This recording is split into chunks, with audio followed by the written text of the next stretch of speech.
Olá, tudo bem? Eu sou Alan Menengotti, bem-vindo ao Elos da Democracia. Hoje os nossos aprendizados vêm direto de Boston, nos Estados Unidos. É hora de entender quais são os sinais que colocam em risco um Estado democrático. Afinal de contas, como as democracias morrem hoje?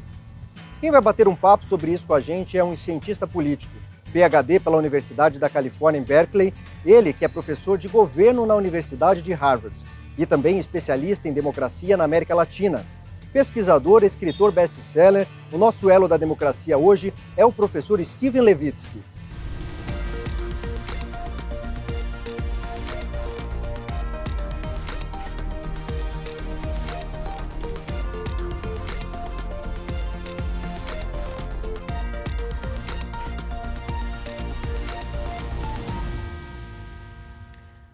Alan, hi. Hi, Professor Levitsky. Thank you for granting me this interview. Professor, we get the impression that many concepts have expanded and exhausted over time. Has this happened to the concept of democracy? How do you define it today? Well, democracy is defined by different people in different ways, but political scientists tend to define democracy in a very, very simple, what we call minimalist way. And that is a political system, a political regime with free elections in which all citizens can vote, all adult citizens can vote, and civil liberties, basic rights of association, of speech, of press, the right to protest and to organize, basic civil liberties are broadly protected. So elections themselves are not enough to make democracy. It's elections in which everybody can vote and in which citizens enjoy a broad array of civil liberties.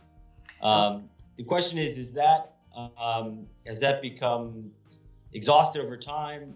I don't think so, for a very simple reason. I'm quite convinced that to date, no society on earth has found an alternative political system that is preferable to democracy. The old saying that's attributed to Winston Churchill, that democracy is the worst system out there except for all the rest. Yes. That still applies.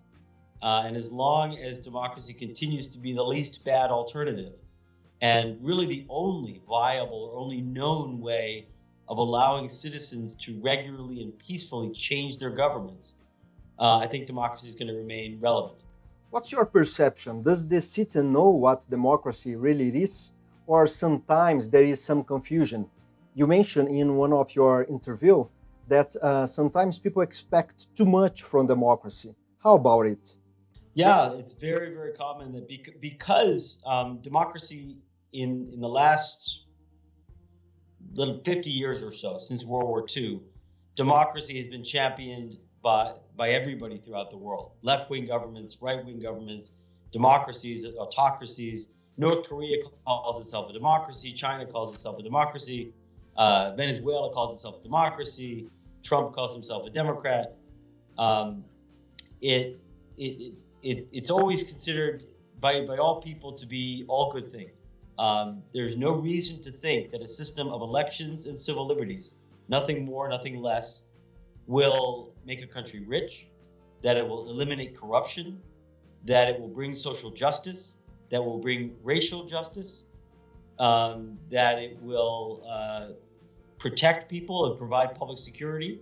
There are many, many, many problems that democracies cannot resolve, at least not in the short term. What democracies do is protect people's basic rights. And they allow societies to change their governments regularly and peacefully. That's it. But you mentioned in your book, How Democracies Die, that there is a growing realization that democracy is receding all over the world. What insight can you provide to characterize this phenomenon? I actually don't think that democracy is in recession. I think that the level of democracy in the world over the last 2 decades has been stable, has been pretty much a flat line. If you look at major indicators like, or major indices like Freedom House or Polity or varieties of democracy, the level of democracy in the world over the last 15 years has been largely unchanged. The democracy has been lost in a few countries, Thailand, Venezuela for sure. It's been gained in other countries. Armenia, Gambia have become more democratic. So there are real reasons to worry about the state of global democracy. The fact that in the West itself, there are illiberal forces that are thriving. The fact that the U.S. government is now today controlled by a president who's not fully committed to liberal democracy. The fact that the United States no longer actively promotes democracy in the world, as it had since the 1970s. All those things suggest that there's much to worry about, that there are storm clouds on the horizon. But to date, the number of democracies in the world has not declined. It's more or less the same as it was in the early 2000s. Good. You also mentioned that the current collapse of democracy by turning to authoritarianism is slow for democratically elected government, but they all take place within legality. How does this process happen? Do you believe that this process in any way is happening in Brazil? I think it could happen in Brazil. Brazil is in a situation somewhat similar to the United States in that it is a relatively strong democracy. Its democratic institutions are not as old and perhaps not as robust as the United States, but Brazil is one of the strongest democracies in Latin America. But the presidency is now in the hands of a man who is openly authoritarian, who is very authoritarian instincts and very authoritarian beliefs. That does not condemn Brazil's democracy, but it puts it at risk. It means that citizens have to be especially vigilant, have to pay attention, and civil society needs to be ready and willing to react to defend democracy. Can you make a relation between Trump and Bolsonaro? Is there any relation between them? Well, Bolsonaro has learned a bit from Trump. I think that Trump's election, I mean, obviously the United States is a very prominent country. And so what happens in the United States is watched by figures all over the world. And Trump demonstrated that you can cross certain lines, particularly on the far right of the political spectrum, and get away with it. Therefore, for decades in the United States, and increasingly in Brazil too, there were certain things that, whether you want to use the word politically correct or norms, there's certain norms, certain lines that could not be crossed. And Trump crossed them, and he won the election anyway. In fact, he may have benefited from that. And I think Bolsonaro was encouraged by that. But the reasons for Trump's rise and the reasons for Bolsonaro's rise are very, very different. Right. Brazil was in an extraordinary crisis between 2014 and 2018, much, much worse and much, much different from that of the United States. But in terms of constitution, can these authoritarian leaders use the constitution itself, the laws, to undermine the very spirit of the constitution? How can they do it?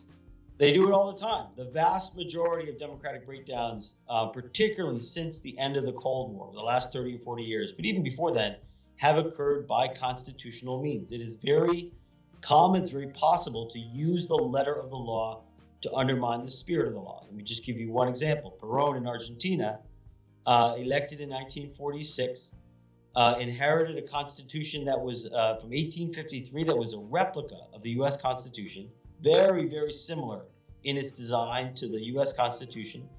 One of the first things that he did was use his majority in Congress, a paritative majority in Congress, to impeach 3 out of 5 members of the Supreme Court on grounds of malfeasance. That was technically constitutional. It was legal to do that, but it enabled him to pack the courts. Mm-hmm. Another thing he did early on, the majority in the Congress passed a law making it illegal, making it a crime to disrespect the president. That doesn't sound very constitutional. Mm-hmm. And when Ricardo Balbin, an opposition leader, was arrested under that law, campaigning against Perón, was arrested under that law, he challenged the constitutionality of that law in the courts, but the court had been packed by Perón, and so it upheld the law. So you now had the leader of the opposition in jail, And you had a judiciary totally controlled by Perón. And all of this is done completely legally by the letter of the law. This is what we call in the book constitutional hardball, using the letter of the law in ways that clearly violate its spirit. Things like purging and packing the Supreme Court, which is being discussed in Brazil today. How do you see it in Brazil? Bolsonaro has made, both during the campaign and as president, has spoken about either expanding the size of the Supreme Court or more recently finding ways to impeach members of the Supreme Court so that he can have greater control of it. Again, that can be done legally. It usually is done legally. In Hungary, Turkey, in Venezuela, it was done legally, but it's very, very dangerous for democracy. Well, Professor, corruption. Let's talk about corruption a little bit. It's not exclusive to Brazil. It's not a new phenomenon, but recently it has come to the forefront in a very expressive way.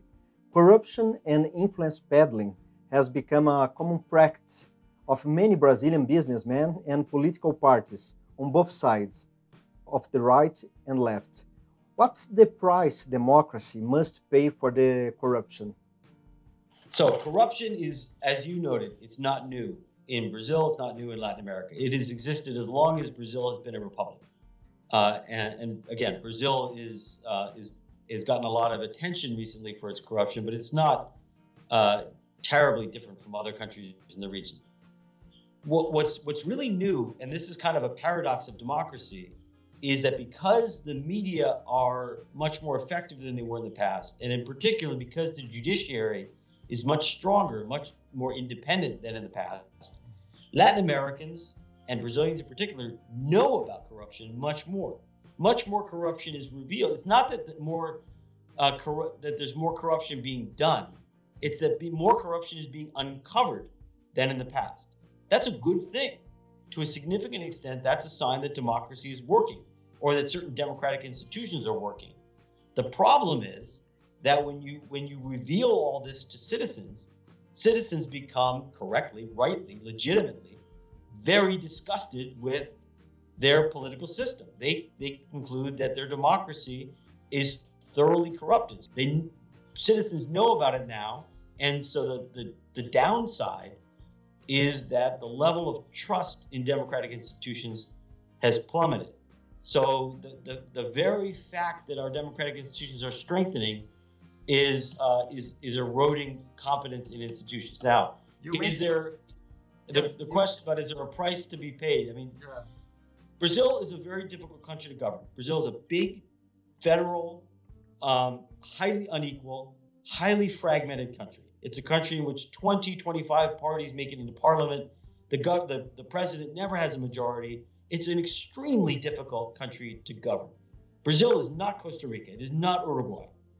And so governability, building coalitions, getting anything through Congress, making democracy work is a challenge. It's a very complicated process in Brazil. And until very recently, one way that was done was through informal, semi-legal, and sometimes illegal practices. Power sharing, giving positions in the government to various parties. So you build a coalition of 2, 3, 4, 5, 6 parties, and you share power, which means sharing positions in government, which means sharing patronage jobs. It means sharing resources. And in the past, quite frankly, it's often meant sharing access to corruption, allowing different parties to steal from the state. Yes. And that's what's been revealed in part. That's not the only thing going on, but it's one of the things that's been revealed. That was double-edged, right? That was corrupt. It was also what made democracy work in the 1990s and early 2000s.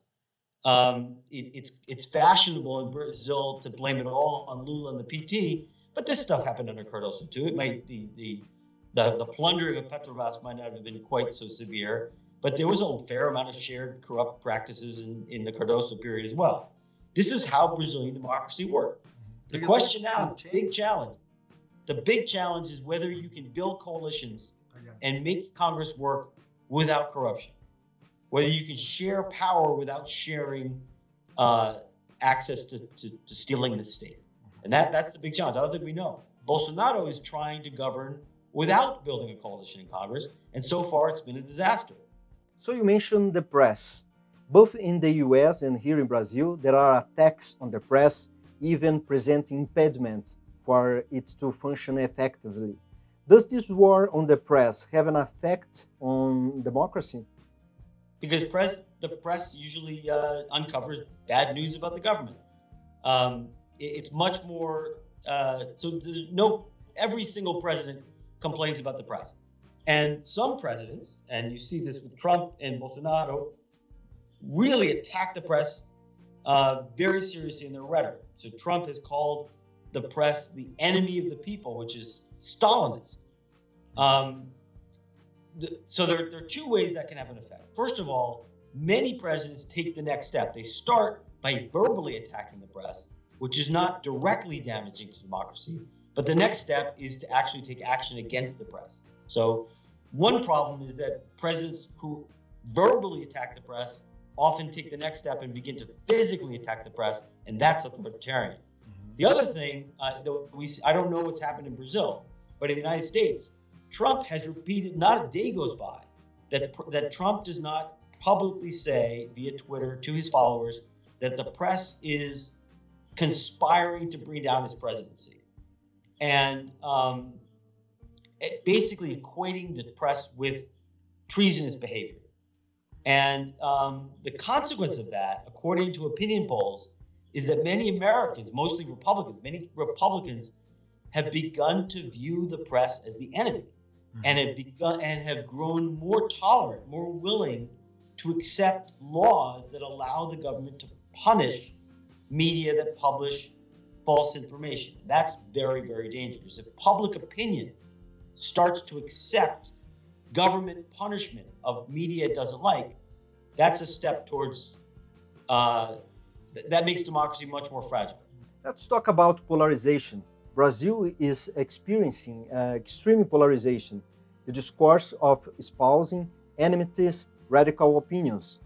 Your study shows us what can happen when polarization and radicalization arise in politics and society to threaten a democracy. What are the losses in democracy that Brazil can expect if this polarization continues? Well, a certain amount of polarization is common and even necessary in democracy. It's not necessarily fatal that there are two different sides that are very different and really don't like each other. But there's pretty good evidence that at extreme levels, it becomes very dangerous for democracy. There's a political scientist at Yale University named Milan Svolik, who has shown that when society grows very polarized, people become more willing to accept authoritarian behavior by people on their own side. So if I am a Republican in the United States and things are very polarized, I'm more likely to accept authoritarian behavior by Trump than I would be otherwise. He's shown this in Venezuela. He's shown this in U.S. public opinion, that if we begin to view the other side as an enemy, as so different from us, that their winning an election will be traumatic or will be the end of the world, then we begin to justify using authoritarian means to stop them. Professor, talking about the US in the 2016 election that elected Donald Trump as president of the US, he rhetorically opposed opponents, called the media the enemy of the American people, questioned the legitimacy of judges, and threatened to cut off federal funding for major cities. Yet he was elected. How do you suppose that US democracy concludes this first term of Trump? Trump turned out to be as authoritarian as advertised. He was as authoritarian in practice as we expected he would be. He has tried hard to purge and to pack judicial institutions and state institutions in charge of investigation and prosecution. He's tried to wield the rule of law against his enemies. He's tried to bully the opposition, bully the media, and he's tried to obstruct justice. But he's also encountered a fair amount of democratic pushback. from within the state, from the media, from civil society, and critically at the ballot box. The fact that the Democrats won the 2018 legislative elections and won control of one of the branches of Congress is an important check on Trump's power. So Trump has thrown a lot of punches. He's made many sort of authoritarian attempts. Most of those attempts so far have not been very successful because he's faced a lot of societal and institutional pushback. Are you more worried about democracy today than 20 years ago when you started to study this issue? Oh, yes. I studied Latin America. The United States is not my area of expertise. I never, ever in my life imagined that I would write a book about the United States. 20 years ago, when I first started studying democracies and democratization, I took the stability of U.S. democracy for granted. I never believed that under really any circumstance, American democracy would be threatened. It was only in the last few years that with growing polarization that I began to truly grow concerned about the fate of U.S. democracy. And how can we identify those potential authoritarian leaders, the outsiders you called, who can put our democracy at risk before they are elected? Well, you never know for sure. There's no guaranteed formula. But drawing on the Spanish political scientist Juan Linz, who was one of the 20th century's leading experts on democratic breakdown, we put together kind of a litmus test, 4 indicators of authoritarian behavior that you can see in candidates before they get elected. So one of them is not recognizing the legitimacy of your opponent, as Trump called his opponent, a criminal who belonged in jail. That is not recognizing the legitimacy of your opponent. A second is a willingness to, or a rejection of democratic rules of the game, or a willingness to violate democratic rules of the game. Trump's calling the elections into question, saying that he might not respect the results of the election is an example of that. Condoning or encouraging violence among your supporters is a third indicator. And the fourth is showing a willingness to violate or eliminate the civil liberties of your opponents or the press. In Trump's case, he violated all 4 of those indicators as a candidate. So it was a pretty good, we knew before he became president that he was a danger to democracy. With your book, we learned that democracy requires negotiation, compromise, and concession.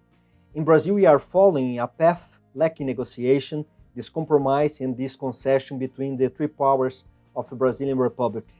Without this, Brazil is being hampered in approving projects essential to resume economic growth. Not to mention the serious problem impacting education, health, and public safety. Does this lack of dialogue between the 3 powers, especially of their leaders, have something to do with the new leader's profile you describe in your book? I think it's mostly a product of polarization. A presidential democracy of the form that the U.S. has and that Brazil has, as you mentioned quite rightly, requires negotiation and compromise. You cannot make a system with a separation of powers, where power is divided among the Supreme Court, the Congress, and the executive. You cannot make that function without a minimum of negotiation and compromise. It's impossible. And but what happens in a context of extreme polarization, like Brazil had in the early 60s, like Chile had in the early 70s, like the US and Brazil have to some extent today, is it becomes very difficult to compromise. When you view the other side as an enemy, as a dangerous threat, when you call your opponent fascist, as the PT does to the center right, or when you treat your opponent as Chavista, as the center right does to the PT, it's very difficult the next day to sit down and negotiate and reach a compromise with them. So it's true, when things are really polarized and parties cannot negotiate and compromise, you get a presidential system becomes completely dysfunctional. And so not only do you not solve problems, not only do you not get critical things done, for example, in the case of Brazil, pension reform, But eventually, citizens will look at the system and say, this is not working. And citizens will become increasingly discontented and frustrated with the democratic system, which will make them available to demagogic appeals in the future. In both the United States and Brazil, there's a risk that some outsider in the future will come and say to voters, this system doesn't work, to hell with these institutions. I can solve your problems by sweeping away Congress and the Supreme Court if you give me power. That's the great danger. What challenge do you see for democracy in the coming years? Well, first of all, democratic governments have to be able to resolve problems. They have to be able to perform. When democratic governments fail over and over again, people eventually give up on democracy. The danger that Brazil has is that the last two governments, not elected governments, but the Rousseff and Temer governments were disasters. This government of Bolsonaro may also fail, and which could dampen citizen enthusiasm for democracy. So one challenge is they've got to govern well. But the other one is overcoming polarization. In democracies that are deeply, deeply divided, usually between left and right, politicians must find a way to make democracy work despite polarization or to reduce polarization. And that's really hard. I don't have a solution for how to do that. Professor, the last question. Monitoring and research institutes on democracies, such as what we are intending to do, may they be relevant in the current context? Oh, of course. It's incredibly important that people, first of all, that we research the functioning of democracy, that we understand the changes that are going on, that groups in civil society, that experts in civil society are paying attention to what's happening or monitoring what's happening in government. And most importantly, it's crucial that citizens be aware and be informed about what's going on. One of the great dangers of the contemporary ways in which democracy dies, democracy doesn't die anymore, or is less likely to die by military coup than it was in the past. Today, as we mentioned earlier, it's usually elected leaders like Hugo Chavez, like Rafael Correa, who kill democracy. But it's a slow process, it's a subtle process, and citizens often are unaware that it's even happening. There was a poll in 2011 in Venezuela, 12 years into Hugo Chavez's presidency, that showed that a majority of Venezuelans still believed they were living under a democracy. They were unaware that they were losing their democracy. So one thing that the media and think tanks and institutions like yours can do and should do and must do is continue to inform citizens about what's going on. Because if citizens are not aware of what's going on, they could lose their democracy before they're able to act to preserve it. Okay, Professor, I appreciate your attention. I thank you for granting this interview for us. It was very important. Thank you very much. I just want to wish you the best of luck, and thanks for thinking of including me. A conversa com o Steven nos mostra que os tempos são outros. Ele está preocupado e pensa que o mundo todo precisa ficar vigilante em relação à democracia. Aqui no país, alguns indícios são alarmantes, como a queda no ranking entre os 180 países do mundo com mais liberdade de imprensa, segundo a pesquisa da organização Repórteres Sem Fronteiras. O Brasil ocupa a 105ª posição em um pilar muito importante para qualquer democracia. Ou seja, estamos longe de uma liberdade de imprensa plena. Provavelmente você não sabe, mas nos últimos 20 anos, 64 jornalistas morreram no país por causa da profissão. Outro ponto preocupante é que somos o segundo país que menos se interessa por política. Como fortalecer a democracia desse jeito? Democracia precisa de instituições fortes. Hoje em dia, as democracias podem morrer. Por isso, vale a pena se interessar mais por política e aprender sobre a vida em sociedade. Vale a pena acompanhar o nosso movimento, se inscrever no nosso canal, deixar seu like e compartilhar o programa. E ser também um agente transformador para a nova democracia. Eu sou. E você?